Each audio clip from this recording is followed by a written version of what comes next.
आज हम पढ़ने वाले हैं ट्यूमर्स के लिम्फेटिक स्प्रेड के बारे में। बेसिकली दो तरह के ट्यूमर्स होते हैं, जैसे कि हमने देखा है बिनाइन ट्यूमर और मैलिग्नेंट ट्यूमर। बिनाइन कम सीरियस प्रॉब्लम क्रिएट कराते हैं क्योंकि वो दूर दूर तक नहीं जाते बॉडीज़ के अंदर of course. On the other hand आपके मैलिग्नेंट ट्यूमर्स जो होते हैं बॉडी के अंदर अलग अलग लोकेशन, दूर फार लोकेशंस तक जाते हैं और वहाँ वो प्रॉब्लम क्रिएट कराते हैं। इसलिए आज हम सिर्फ मैलिग्नेंट ट्यूमर्स के बारे में ही पढ़ेंगे। उनके ओरिजिन किस तरीके से होते हैं, उनके अंदर लिम्फेटिक स्प्रेड कैसे होता है। बेसिकली होता क्या है मैलिग्नेंट ट्यूमर्स के अंदर, जैसे कि आप देखेंगे वो डिस्टेंस मेटास्टेसिस शो करते हैं। डिस्टेंस मेटास्टेसिस का मतलब होता है कि वो बॉडी में काफ़ी दूर तक जाते हैं, अलग अलग ऑर्गन्स के अंदर जाके अलग तरह का ट्यूमर क्रिएट कराते हैं। तो मैलिग्नेंट ट्यूमर का ओरिजिन किस तरह से होता है? मैलिग्नेंट ट्यूमर दो तरीके से ओरिजिनेट होते हैं, दैट इज़ दो तरह के सेल्स से। एक होता है आपका मेसेनकाइमल सेल्स, एक होता है आपका एपिथेलियल सेल्स। जो मैलिग्नेंट ट्यूमर्स एपिथेलियल सेल्स के थ्रू जो ओरिजिन शो करते हैं उन्हें बोलते हैं हम कार्सिनोमास। इनके टाइप हैं ये, जिस तरह का ये कार्सिनोमा या जिस तरह का ट्यूमर ये कॉज करा रहा है। On the other hand mesenchymal cells जिस तरह का ट्यूमर कॉज कराएगा वो होगा आपका सार्कोमास। तो ये दो तरह के स्प्रेड्स होते हैं। एपिथेलियल सेल से जो कार्सिनोमा क्रिएट हो रहा है उसको वो होता है थ्रू लिम्फेटिक स्प्रेड, जबकि सार्कोमास जो आपके मेसेनकाइमल सेल्स के थ्रू ओरिजिनेट हो रहा है उसको बोलते हैं आप हेमेटोजेनस स्प्रेड। एक तीसरी कैटेगरी भी होती है इसके बीच में, उसको बोलते हैं हम ट्रांससीलोमिक स्प्रेड। अभी हम दो ज़्यादा इंपॉर्टेंटली पढ़ेंगे, जैसे कि आपके लिम्फेटिक स्प्रेड और हेमेटोजेनस स्प्रेड। आपके ट्रांससीलोमिक स्प्रेड भी इंपॉर्टेंट होते हैं, पर जिस तरह से मैकेनिज्म लिम्फेटिक स्प्रेड और हेमेटोजेनस स्प्रेड होता है ये उससे बहुत अलग होता है। ये बॉडी कैविटीज़ के थ्रू होता है, जबकि लिम्फेटिक स्प्रेड और हेमेटोजेनस स्प्रेड ज़्यादा सीवियर कंडीशंस के लिए रिस्पॉन्सिबल होता है आपकी बॉडी में। जैसे कि आपने देखा कि सार्कोमास और कार्सिनोमास दोनों के दोनों ही ओरिजिन शो कर रहे हैं, तो ये बॉडी के अलग अलग मेटास्टेसिस हैं। आप ये समझ चुके होंगे मैं जो कहना चाह रहा था। हम आगे बढ़ते हैं। अब हम इसमें देखेंगे कि लिम्फेटिक स्प्रेड किस तरीके से होता है। लिम्फेटिक स्प्रेड जो होता है वो सबसे ज़्यादा कॉमन रूट है बॉडी के अंदर आपकी कार्सिनोमास क्रिएट कराने के लिए। सबसे ज़्यादा मोस्ट कॉमन रूट जो है बॉडी के अंदर, most common route for the cancer in your body via the epithelial cells is your lymphatic spread. तो कार्सिनोमास के अंदर मोस्ट कॉमन रूट कार्सिनोमा जो बॉडी का एक टाइप का carcinoma which is a type of tumour in your body that is occurred due to epithelial sales.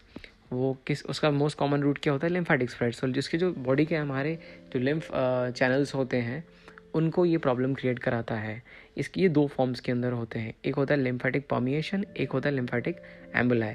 Lymphatic spread दो तरीके से होगा, एक होगा आपका लिम्फेटिक परमिएशन, एक होगा लिम्फेटिक एम्बुलाई। लिम्फेटिक परमिएशन में क्या होता है मैं आपको बता देता हूँ। जो आपके लिम्फेटिक चैनल्स होते हैं उनके अंदर क्या होता है, बेसिकली जैसे आपके बॉडी के अंदर कहीं ट्यूमर अकर किया, कहीं पर भी अकर कर सकता है फॉर दैट एग्जाम्पल, और फिर बाद में वो उस लोकेशन से उठ के दूसरी लोकेशन पर जाना चाह रहा है, उसके लिए उसको एक पाथवे चाहिए होगा।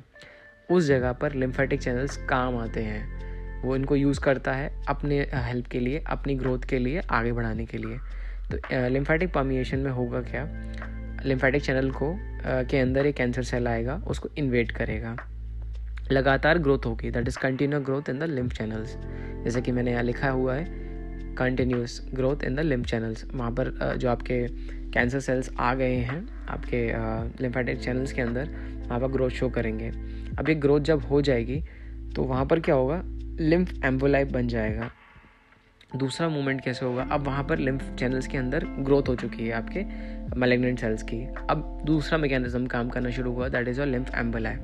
लिम्फ एम्बुलाई क्या होगा, बेसिकली लिम्फ नोड के अंदर आपका जो छोटा सा सेल था वो वहाँ पर इकट्ठा होना शुरू हुआ। एम्बुला और थ्रोम्बाई में एक बेसिक डिफरेंस होता है। एम्बुला एक छोटा सा मास होता है और थ्रोम्बस बहुत बड़ा मास होता है, वो बहुत ज़्यादा प्रॉब्लम क्रिएट करता है एज़ कम्पेयर टू एम्बुलाई। अगर आप उससे आर्थरोस्क्लेरोसिस के टर्म्स में लेंगे या किसी और टर्म्स में लेंगे, यहाँ हम क्योंकि कैंसर और लिम्फेटिक्स की बात कर रहे हैं और मैं सिर्फ समझाने के पर्सपेक्टिव से बात बता रहा हूँ कि आप डिफ्रेंशिएट कर सके थ्रोम्बाई और एम्बुलाई के अंदर क्या डिफरेंस होता है। एम्बुलाई के बारे में जैसे कि मैं भी बताना चाह रहा हूँ आपको, अब जैसे ही यहाँ पर सेल्स कंटिन्यूस ग्रो शो करेंगे तो छोटा सा एम्बुलाई यानी कि इकट्ठा मास ग्रुप बना लेंगे। जैसे ही वो सब कुछ इकट्ठे हो जाएंगे, ये मैलिग्नेंट सेल्स जो होते हैं ये डिटैच हो जाएंगे यहाँ से, ठीक है। इस एम्बुलाई में से छोटा सा एक मैलिग्नेंट सेल्स का जो जो ग्रुप होगा या पर्टिकुलर एक सेल भी हो सकता है, कोई बड़ी बात नहीं है, कभी कभी सेल खुद चला जाता है या ग्रुप चला जाता है छोटा सा उनका। अब ये क्या कराएंगे, ये वहाँ पर ट्यूमर एम्बुलाई बना लेंगे और फिर वो आपके अंदर ट्यूमर एम्बुलाई वो लिम्फ के साथ आगे चला जाएगा। जो लिम्फ चैनल था उसके अंदर लिम्फ बहेगा और उस लिम्फ के साथ ये ट्यूमर जो एम्बुलाई है टी, जिसको मैंने शॉर्ट में लिख दिया है, वो आगे चला जाएगा। अभी ये क्या होगा, जो टी जो है ट्यूमर एम्बुलाई, ये सब स्कैपुलर साइनसिस के अंदर जाएगा। सब स्कैपुलर साइनसिस के अंदर जाने के बाद ये ग्रोथ शो करता है बुरी तरीके से। जैसे ही ये ग्रोथ शो करेगा, जो पूरा का पूरा लिम्फ नोड है वहाँ पर, वो रिप्लेस हो जाएगा मेटास्टैटिक ट्यूमर से। ये सारी प्रॉब्लम क्रिएट कराता है आपकी बॉडी के अंदर।